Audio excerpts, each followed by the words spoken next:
Hip hei ja hyvää helatorstaita.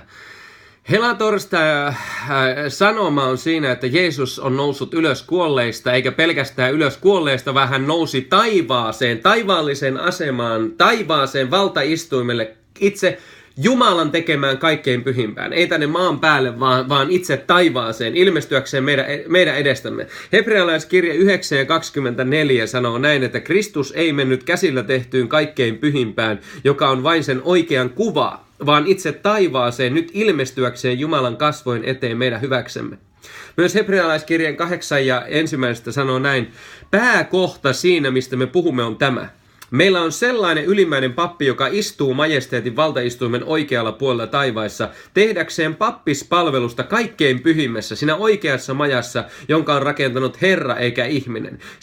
Sillä jokainen ylimmäinen pappi asetetaan uhraamaan lahjoja ja uhreja, jonka tähden on välttämätöntä, että tälläkin on jotakin uhraamista.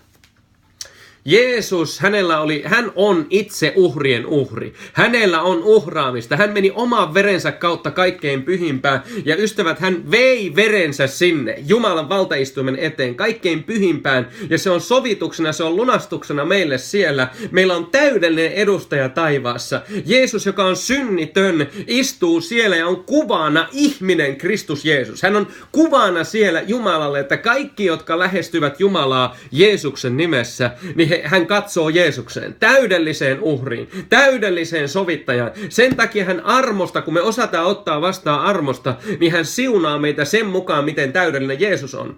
Sen takia helatorstai ei ole mikään pieni juhlapyhä, vaan korintolaiskirjassa jopa sanotaan näin, että jos Kristusta ei ole herätetty, jos hän ei ole noussut kuolleista, niin me ollaan vielä meidän synneissämme.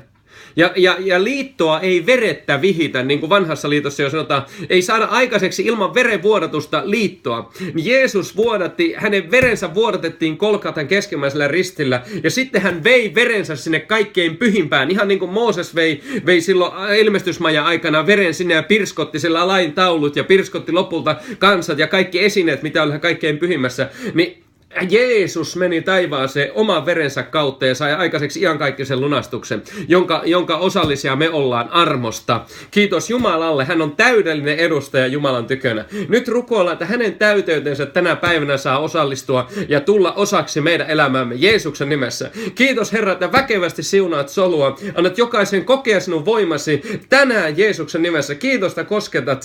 Anna virtasi tulla taivaan mukaan, taivaan virran mukaan. Niin kuin siellä sanotaan, että Jumalani on täyttävä kaikki teidän tarpeenne kirkkautensa mukaan Kristuksessa Jeesuksessa. Kiitos Jeesus, että sen teet. Amen.